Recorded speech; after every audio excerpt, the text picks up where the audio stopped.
Blessure d'injustice, la justice est une base de l'amour. Alors c'est excellent, il y a des personnages, mais il y a aussi des êtres qu'on peut rencontrer. Quoi qu'il leur arrive, ils ne se mettent pas en colère, et c'est des héros qui ont réellement soif de justice.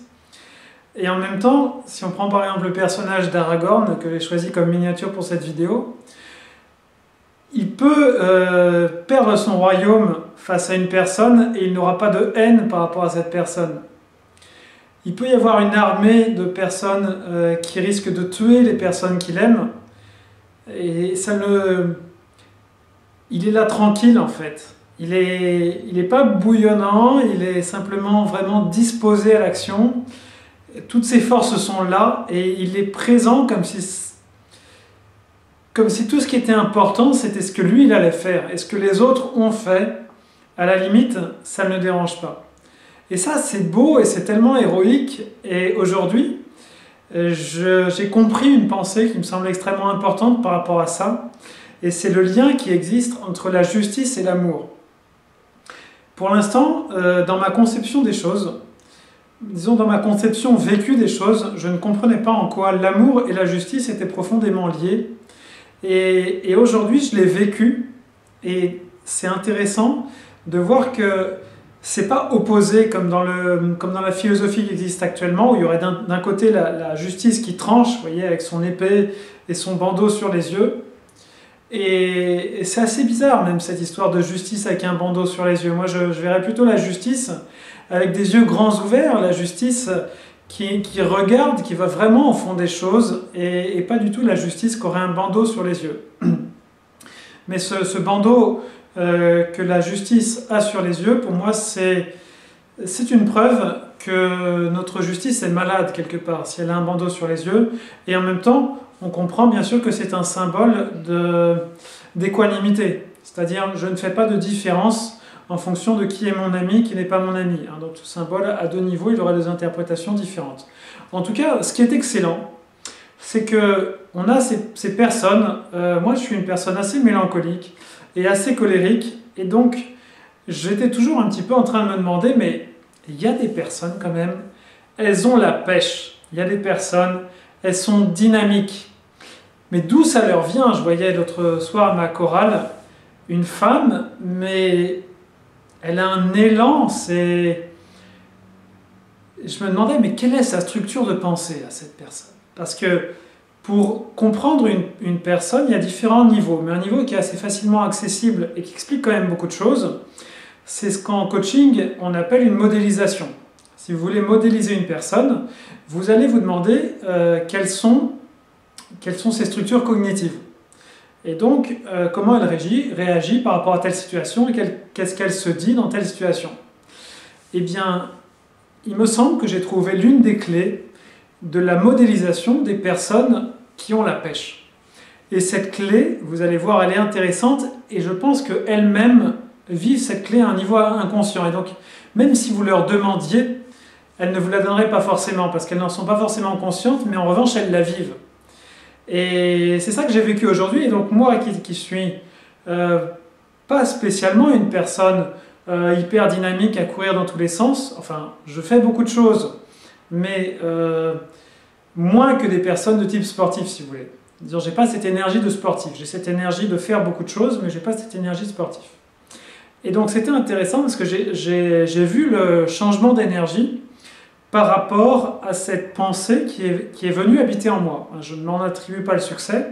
J'estime que les pensées sont des êtres vivants et que donc on peut simplement avoir de la gratitude quand il y a une pensée élevée qui vient nous visiter. Et en même temps, on peut être content d'avoir fait les choses, d'avoir préparé le terrain pour qu'elle vienne, mais c'est elle qui vient. Et donc, cette pensée, je tenais à vous la partager parce qu'elle est extrêmement précieuse. Et vous la trouverez quasiment nulle part. Et même si vous la trouvez, moi je l'ai trouvée il y a plusieurs années, je l'ai trouvée, je ne l'ai pas comprise. Donc imaginez, non seulement c'est une pensée que vous trouverez rarement, mais en plus, même si vous la trouvez, il y a une gaine de compréhension qui fait que peut-être vous ne la comprendrez pas. Et cette pensée, c'est un véritable rubis, parce qu'elle développe notre volonté. Et pour vous expliquer en quoi elle est différente vous allez voir qu'elle est très différente de la façon qu'on a de penser aujourd'hui. Je vais vous parler de 3 niveaux de justice. Premier niveau de justice, donc ça va être premier niveau, le niveau instinctif, deuxième niveau, le niveau ordinaire de l'honnêteté, et le troisième niveau, ça va être le niveau de la justice de la gratitude. Et vous allez voir, c'est assez puissant comme outil d'analyse, vous allez voir où vous en êtes et comment vous pouvez progresser par rapport à ça. Premier niveau, c'est un niveau instinctif où on ne se pose pas trop de questions. Donc les animaux sont à ce niveau, ils ne se demandent pas ce que c'est la justice, simplement ils agissent selon leurs besoins immédiats, selon leur instinct. Il y a des personnes qui, des fois, font comme ça, hein, mais c'est un niveau animal. Deuxième niveau, c'est le niveau de l'honnêteté. C'est la justice au sens commun aujourd'hui. Déjà, on voit que l'humanité a beaucoup progressé par rapport au niveau animal, c'est-à-dire on distingue une action où je mets l'autre à égalité avec moi, d'une action où je me mets au-dessus de l'autre, où je me considère comme plus important que l'autre, et où je suis prêt à prendre à l'autre des choses qu'il mériterait. Ça, c'est la justice, donc au sens platonicien, si on veut, et juste ce qui rend à chacun ce qu'il mérite. Voilà, ce qui est accepté dans tous les tribunaux, si on veut. Voilà, je fais à l'autre la loi est la même pour tout le monde. C'est en ça que le bandeau de la justice actuelle est intéressant, mais on va voir dans la troisième partie qu'il doit être dépassé. Donc la règle est la même pour moi, la règle est la même pour l'autre. Si j'estime que mentir c'est désagréable, dans ce cas-là, je ne vais pas mentir aux autres. Si j'estime que voler c'est désagréable, je ne vais pas voler les impôts, je ne vais pas voler le caissier si je vois qu'il m'a rendu trop d'argent ou si je vois qu'il ne m'a pas fait payer un article. Mais je vais le signaler et je vais m'acquitter de ce que, selon les normes classiques de justice, eh bien, il est dû. Alors ça, déjà, aujourd'hui, c'est relativement élevé. Des personnes qui sont pleinement honnêtes. C'est vraiment une qualité, l'honnêteté. Et déjà, si vous êtes dans l'honnêteté, eh bien, c'est quelque chose de très remarquable.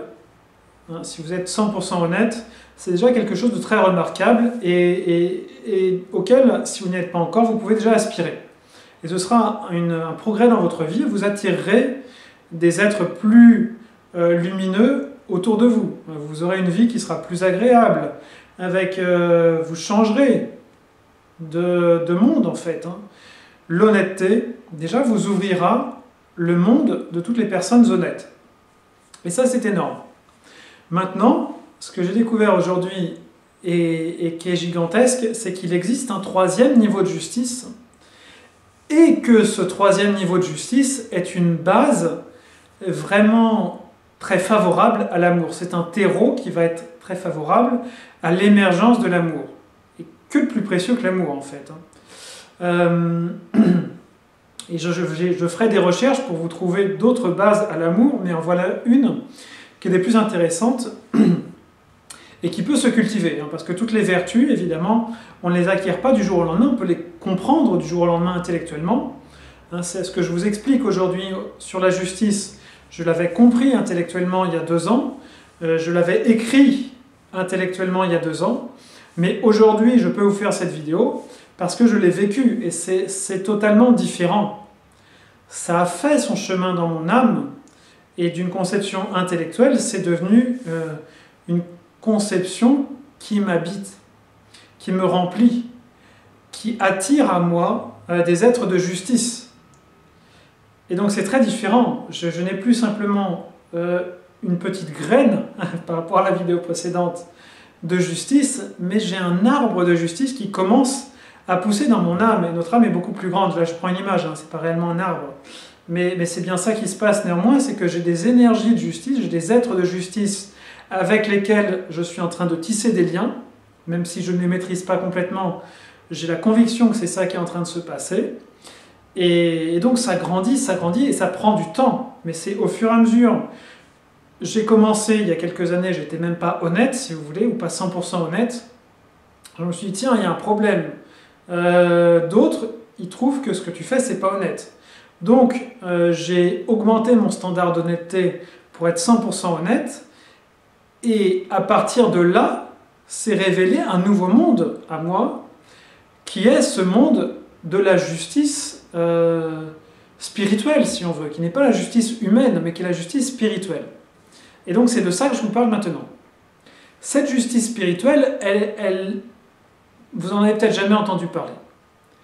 Et elle dit que, mais en même temps c'est extrêmement logique, elle dit que voilà, vous avez un corps, ne serait-ce que déjà un corps physique, qui est extraordinairement développé, extraordinairement complexe, extraordinairement parfait. Avec ce corps, vous pouvez devenir aussi bien pianiste, violoncelliste, flûtiste, vous pouvez escalader l'Himalaya, vous pouvez faire de la calligraphie, vous pouvez être coiffeur, vous pouvez éplucher des fruits, vous pouvez... En fait, je ne peux pas finir cette liste de tout ce que vous pouvez faire avec ce corps. Et il n'y a aucune machine qui s'approche même de pouvoir faire le quart de ce que je vous ai dit, enfin de ce qu'on pourrait imaginer qu'on peut faire avec notre corps. Et ce, ne serait-ce qu'à un plan physique.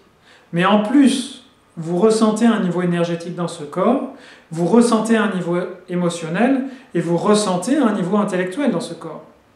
Les pensées qui me traversent mon corps, ont des conséquences dans mon corps. Donc, par rapport aux prothèses qui existent aujourd'hui, on est à des années-lumière. Et pourtant, si on devait vous greffer un corps complet avec toutes les prothèses les meilleures qui existent aujourd'hui, vous en auriez clairement pour des millions d'euros. Et ce serait vraiment très peu comparé à ce qu'est réellement votre corps, avec chaque cellule qui est profondément intelligente, chaque cellule qui va envoyer des biophotons à vos autres cellules, par exemple. Chaque cellule qui va très certainement répondre aux signaux qu'on reçoit de l'espace entier. Donc incomparable. Et donc clairement, avec votre corps, avec votre âme, avec votre esprit, on ne peut pas chiffrer la valeur de ce que vous portez. Ce serait trop tragique. Parce que si vous disparaissiez, rien ne le remplacerait en fait. Et donc votre valeur est infinie. Vous avez reçu une valeur infinie. Et donc votre dette envers la vie, et on voit que c'est pas triste cette dette, parce que c'est une richesse en fait. Comment dire, vous avez reçu une espèce végétale unique, et donc c'est juste impossible que vous la gardiez pour vous. C'est comme il y a ce fruit cœur du dragon.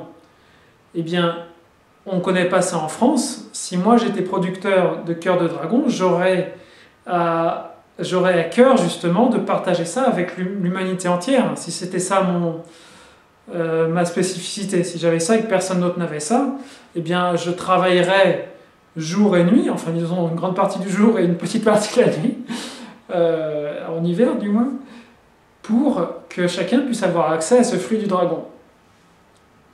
Et de la même façon, on peut voir ça sous la forme d'une dette, mais on peut aussi voir ça sous la façon d'un potentiel qui est tellement unique que c'est impossible que vous le gardiez pour vous.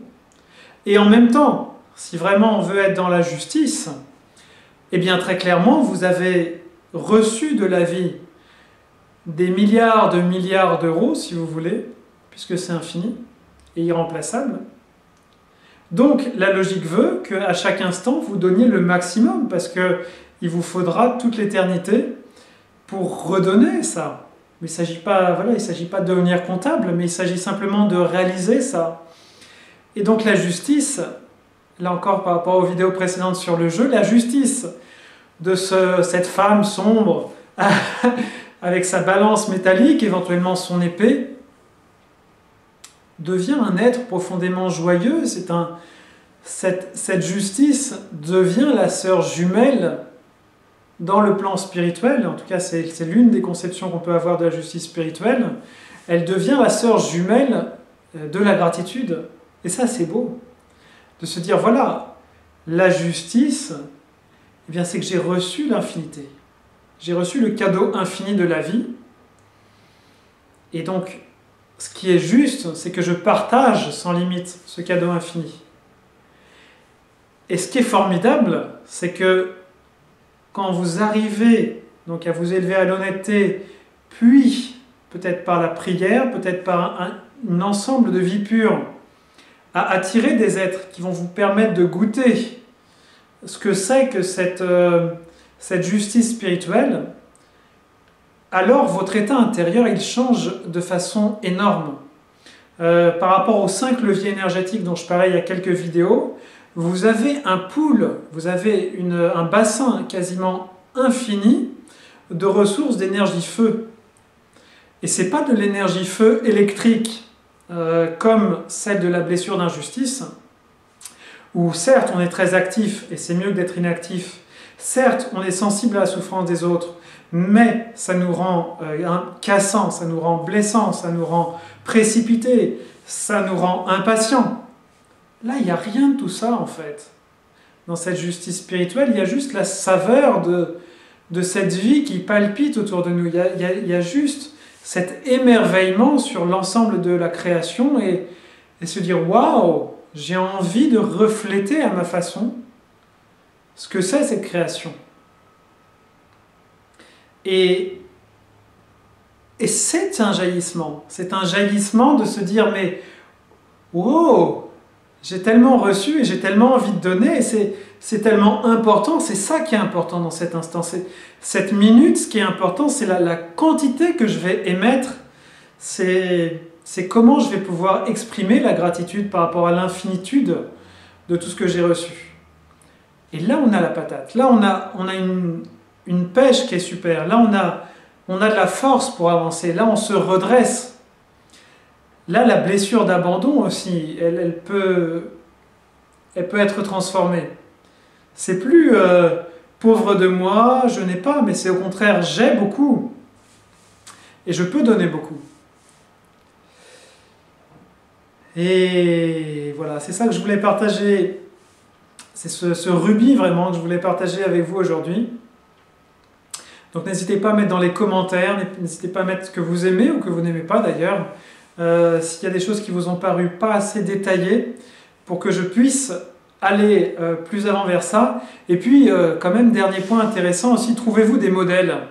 Il y a des modèles de personnes qui étaient vraiment illimitées dans l'amour. Je pense à Aragorn dans Le Seigneur des Anneaux, mais Will Smith, c'est pas mal là-dedans aussi.